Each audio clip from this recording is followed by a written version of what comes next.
सर्दियों की वो रात बेहद ठंडी थी। सर्द हवा पेड़ों की पत्तियों से टकराकर अजीब सी आवाज़ पैदा कर रही थी। पूरा गांव बर्फ की चादर में लिपटा हुआ था। गांव के बाहर एक सुनसान झोपड़ी में सूरज नाम का 22 साल का लड़का अकेला बैठा था। सूरज एक लेखक था जो अपनी अगली किताब के लिए कुछ सोच में था। उसने अपने लैंप की रोशनी में बैठकर लिखने की कोशिश की, लेकिन ठंड इतनी भयानक थी कि उसके हाथ जम चुके थे। तभी दरवाजे पर धीमी दस्तक हुई। सूरज चौंक उठा और उसने दरवाजे के पास जाकर पूछा, कौन है? बाहर से कोई आवाज़ नहीं आई, लेकिन दस्तक फिर से हुई। सूरज ने थोड़ी हिचकिचाहट के बाद दरवाज़ा खोला और देखा कि सामने एक लड़की खड़ी थी। उसकी उम्र 20 से 22 साल की रही होगी। उसने सफ़ेद रंग का ऊनी कोट पहना हुआ था और उसके चेहरे पर घबराहट साफ झलक रही थी। कौन है आप और आप इतनी रात को यहाँ क्या कर रही हैं? मुझे अंदर आने दीजिए, बाहर बहुत ठंड है। ठीक है, आप अंदर आ जाइए। धन्यवाद। मैं यहाँ पास के जंगल से गुजर रही थी, लेकिन रास्ता भटक गई हूँ। सूरज उसे गर्म चाय देता है और पूछता है, आपका नाम क्या है? मेरा नाम आरोही है। आपका नाम बहुत प्यारा है, लेकिन आप इतनी रात को बाहर जंगल में क्या कर रही थी? दरअसल मैं जंगल में घूमने आई थी और अब मैं रास्ता भूल गई हूँ। अगर आपको कोई परेशानी है तो आप मुझे बता सकती हैं। नहीं नहीं, सब ठीक है। जैसे ही दोनों बात करने लगे, सूरज को महसूस हुआ कि इस लड़की के आने से कमरे का माहौल अजीब सा हो गया है। हवा और ठंडी हो गई है और लैंप की लौ कांपने लगी है। सूरज ने खुद को समझाया कि ये सिर्फ ठंड का असर है, लेकिन उसके दिमाग में सवाल उठने लगे। आप घबराइए मत और चाय पीजिए। आपका बहुत बहुत शुक्रिया। आपने इतनी रात को मेरी मदद की। आप बहुत अच्छे इंसान हैं। अरे कोई बात नहीं, अगर आपकी जगह कोई और होती तो भी मैं मदद करता। आरोही ने चाय का कप पकड़ा हुआ था, लेकिन उसकी आंखें बार बार झोपड़ी की खिड़की की तरफ जाती थी। सूरज ने ये बात नोट की, लेकिन कुछ नहीं कहा। वो खुद भी अजीब सी बेचैनी महसूस कर रहा था। कमरे में एक घुटन भरा सन्नाटा छा गया। आरोही, क्या मैं आपसे कुछ पूछ सकता हूँ? हाँ, जरूर पूछिए। आरोही, आप इस समय जंगल में क्या कर रही थी? आरोही कुछ पल के लिए चुप रहती है और फिर बोलती है, मैं अपने दोस्तों के साथ ट्रैकिंग के लिए आई थी, लेकिन रास्ता भटक गई। मुझे समझ नहीं आया कि मैं कहाँ जाऊँ। तभी मुझे ये झोपड़ी दिखी और मैं यहाँ आ गई। सूरज को ये बात ठीक नहीं लगी। इतना सुनसान इलाका और कोई ट्रैकिंग के लिए आए। वो कुछ कहने ही वाला था कि अचानक खिड़की के बाहर कोई परछाई हिलती हुई दिखाई दी। सूरज घबराते हुए कहता है, ये क्या था? शायद कोई जानवर होगा। जंगल में ऐसा होना आम बात है।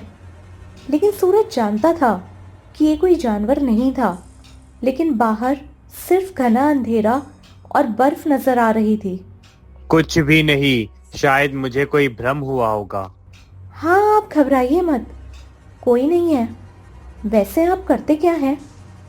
तभी दरवाजे पर फिर से दस्तक हुई। इस बार दस्तक तेज और जल्दी जल्दी थी, जैसे कोई घबराहट में दरवाजा पीट रहा हो। सूरज ने आरोही की तरफ देखा। उसके चेहरे पर डर साफ झलक रहा था। अब कौन हो सकता है? इतनी रात को अभी मैंने जब देखा तो कोई नहीं था। आरोही डरी और सहमी सी बोलती है, दरवाजा मत खोलो, मुझे कुछ ठीक नहीं लग रहा। सूरज ने उसकी बात पर ध्यान ना देते हुए दरवाजा खोला, लेकिन बाहर कोई नहीं था। उसने चारों तरफ देखा, लेकिन दूर दूर तक सिर्फ बर्फ और सन्नाटा था। वो दरवाज़ा बंद करने ही वाला था कि उसे दरवाजे के पास एक लाल रंग का छोटा सा कपड़ा दिखाई दिया। उसने कपड़े को उठाया। ये किसी बच्चे का रुमाल लग रहा था। सूरज आरोही से पूछता है, क्या ये आपके किसी दोस्त का है? नहीं, ये मेरा नहीं है। ठीक है, आप डरिए मत, सब ठीक है। सूरज ने रुमाल को मेज पर रखा और वापस अपनी कुर्सी पर बैठ गया, लेकिन उसके मन में एक अजीब सी बेचैनी बढ़ने लगी। आपका क्या नाम है? मेरा नाम सूरज है। आप क्या करते हो? मैं एक लेखक हूँ, मुझे लिखना बहुत पसंद है।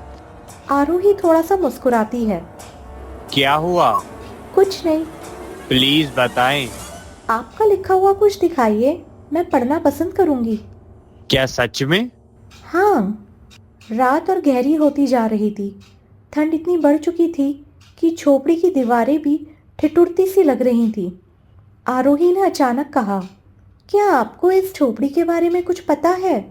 क्या मतलब? ये झोपड़ी सिर्फ एक साधारण झोपड़ी नहीं है। मैंने सुना है कि यहाँ कई साल पहले एक परिवार रहता था। उस परिवार के सभी सदस्य एक ठंडी रात में अचानक गायब हो गए थे। किसी को नहीं पता कि उनके साथ क्या हुआ, लेकिन कहते हैं कि उनका साया अभी भी यहाँ मंडराता है। मैं इस तरह की कहानियों पर यकीन नहीं करता। ये सब सिर्फ कहानियां हैं।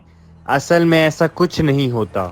आप चाहें तो यकीन ना करें, लेकिन कुछ चीज़ें ऐसी होती हैं जिनका जवाब साइंस के पास भी नहीं है।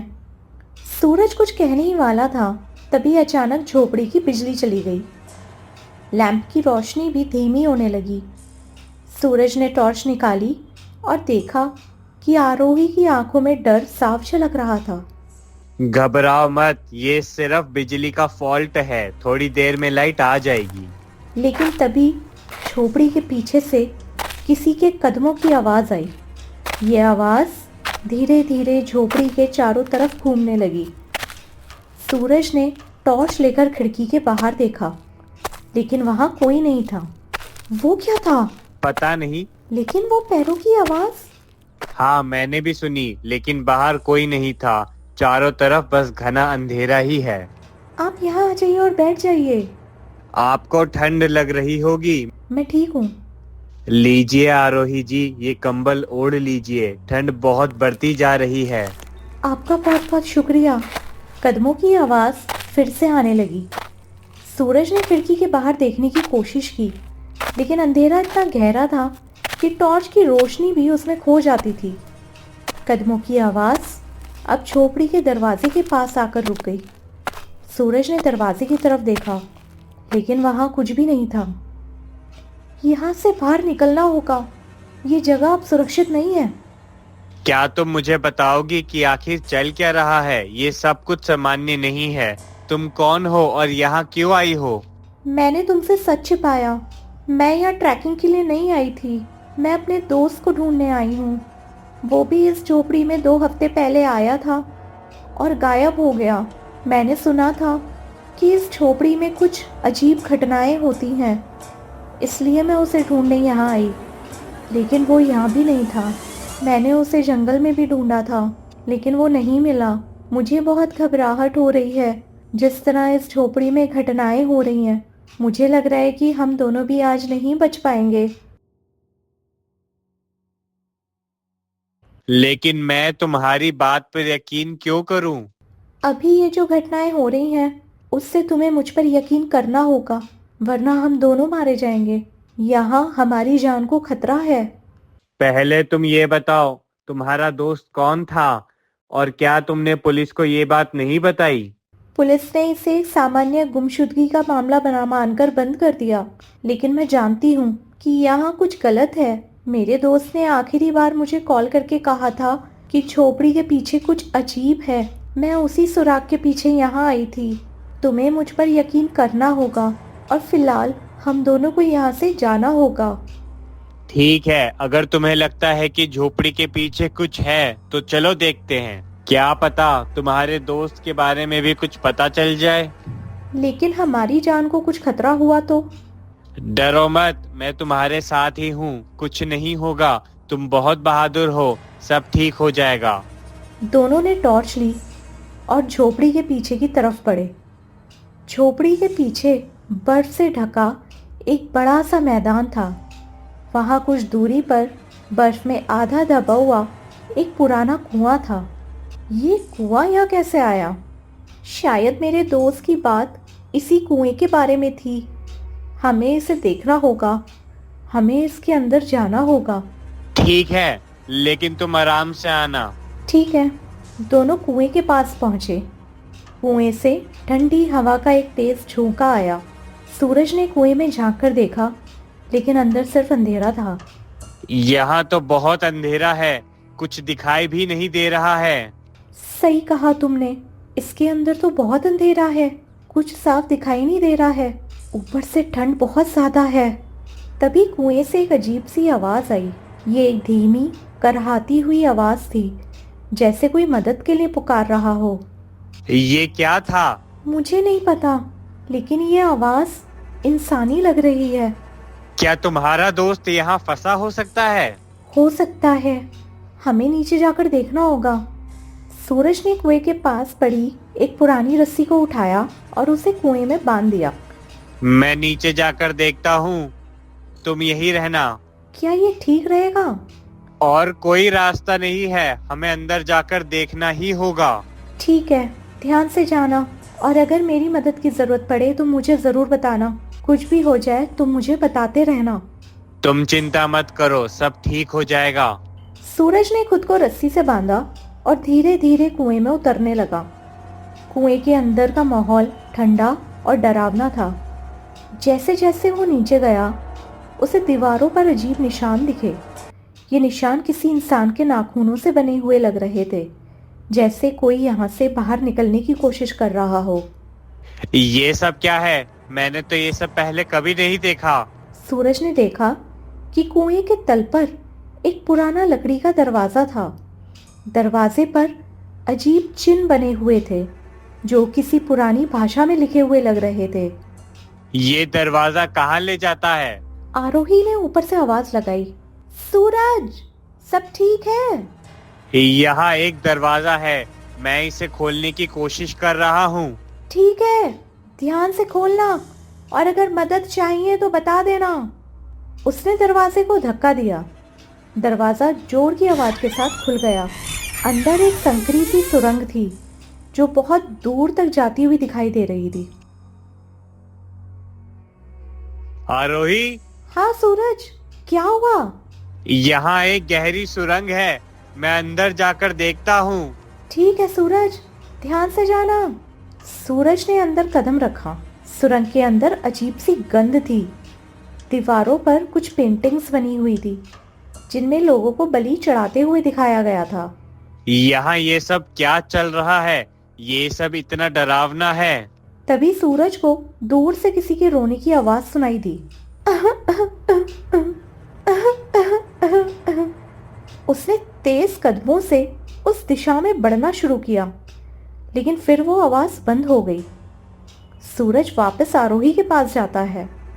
चलो मेरे साथ, मुझे किसी के रोने की आवाज सुनाई दी। क्या पता वो तुम्हारा दोस्त हो। मैं तो उसे नहीं जानता हूँ, लेकिन तुम उसे देखकर उससे बात कर लेना, उसे अच्छा लगेगा। ठीक है, चलो। पहले तुम उतरो, मैं तुम्हारे पीछे आऊंगा। ध्यान से, कहीं तुम्हें चोट ना लग जाए। तुम चिंता मत करो और आ जाओ। सूरज और आरोही ने सुरंग के अंदर कदम बढ़ाए। रोने की आवाज अब और अच्छे से सुनाई दे रही थी। दीवारों पर बनी चित्रकारी और बलि चढ़ने के दृश्य उन्हें अंदर तक डरा रहे थे। हर कदम पर उन्हें ऐसा महसूस हो रहा था जैसे कोई उसकी हर हरकत देख रहा हो। तुम्हें कुछ सुनाई दिया आरोही? लेकिन आरोही कुछ नहीं बोलती है, क्योंकि आरोही तो वहां पर थी ही नहीं। लेकिन सूरज को पता नहीं चलता है और वो आगे बढ़ता है। तभी वो पूछता है, क्या तुम ठीक हो आरोही? लेकिन फिर से उसे आरोही का जवाब नहीं मिलता। तभी सुरंग के अंत में एक छोटा सा कमरा दिखाई दिया। कमरे के बीचों बीच एक पत्थर की लाइन लगी हुई थी और उस पर एक लड़की बैठी थी। वो कांप रही थी और उसके पैर बर्फ से ढके हुए थे। वो लड़की और कोई नहीं, आरोही थी।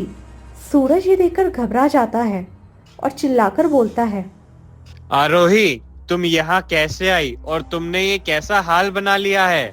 आरोही की आवाज पीछे से आती है। ये मैं नहीं हूँ। असली आरोही सुरंग के दरवाजे पर खड़ी थी। तुम वहाँ हो तो यहाँ कौन है? ये कौन है? बताओ मुझे, अब तुमने मुझसे क्या छुपाया है आरोही? लड़की ने धीरे धीरे सर उठाया। उसके चेहरे पर गहरे घाव और आंखें लाल थीं। वो एक भूतिया लड़की थी। वो एक अजीब सी आवाज में बोली, तुम यहाँ क्यों आए हो? ये जगह तुम्हारे लिए नहीं है, चले जाओ यहाँ से। सूरज ये सब देखकर काफी ज्यादा डर गया। वो समझ नहीं पा रहा था कि क्या करे। तभी वो लड़की धीरे धीरे खड़ी हुई और हवा में तैरने लगी। ये वही है जिसने मेरे दोस्त को गायब किया था। सूरज, हमें यहाँ से भागना होगा। तुम कौन हो? तुमने क्या किया है उसके साथ और यहाँ क्या कर रही हो? जो यहाँ आता है वो कभी वापस नहीं जाता। ये जगह हमारी है और यहाँ से कोई नहीं बच सकता। सूरज को कुछ समझ नहीं आया। तभी वो आरोही का हाथ पकड़ता है और जोर से चिल्लाता है, आरोही, भागो! दोनों तेजी से सुरंग की ओर भागे। पीछे से उस भूतिया लड़की की चीखें गूंज रही थीं। तुम मुझसे नहीं बच सकते, नहीं बच सकते तुम मुझसे। जब वे सुरंग से बाहर निकले तो सूरज ने जल्दी से कुएं का दरवाजा बंद कर दिया। लेकिन कुएं के अंदर से चीखें और हंसने की आवाज अभी भी सुनाई दे रही थी। आरोही, तुम जल्दी से ऊपर चढ़ो।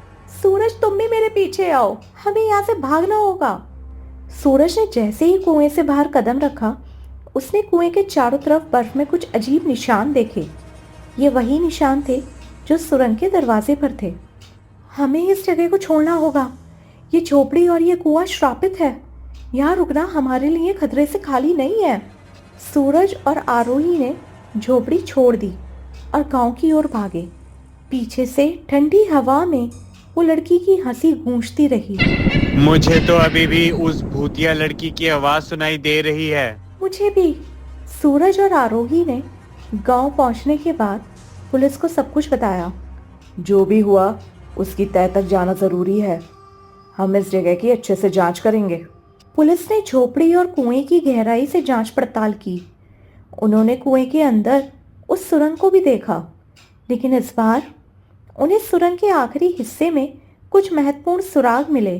पुराने कंकाल, अजीब चिन्हों वाले दस्तावेज और एक डायरी में लिखा था, ये झोपड़ी और कुआं एक पुराने बलिदान स्थल का हिस्सा है। यहाँ आत्माएं कैद हैं जो हर साल ठंड की एक रात को जागती हैं। जो कोई इस जगह के करीब जाता है वो इन आत्माओं का शिकार बन जाता है। पुलिस ने झोपड़ी को सील कर दिया और उस जगह को एक खतरनाक क्षेत्र घोषित कर दिया। गांव वालों को सख्त हिदायत दी गई कि कोई भी उस जगह के पास ना जाए। सूरज और आरोही ने इस घटना के बाद एक दूसरे का साथ कभी नहीं छोड़ा। सूरज ने इस अनुभव पर आधारित एक किताब लिखी जो बहुत प्रसिद्ध हुई। किताब का नाम था श्रापित झोपड़ी। लेकिन किताब का आखिरी पन्ना डरावना था। उसमें लिखा था, झोपड़ी को सील कर दिया गया, लेकिन श्राप कभी ख़त्म नहीं होता।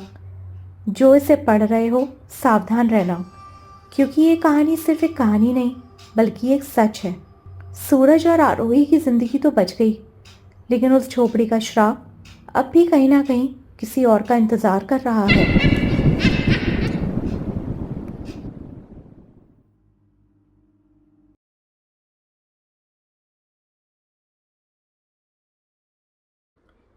तो दोस्तों, अगर आपको हमारी कहानी पसंद आई तो कृपया लाइक करें, शेयर करें और चैनल को सब्सक्राइब करना ना भूलें। आपकी राय हमारे लिए महत्वपूर्ण है, तो कमेंट में अपने विचार ज़रूर बताएं। अगली बार फिर मिलेंगे एक नई कहानी के साथ। ध्यान रखें, जीवन में हमेशा अच्छा करें और दूसरों की मदद करें।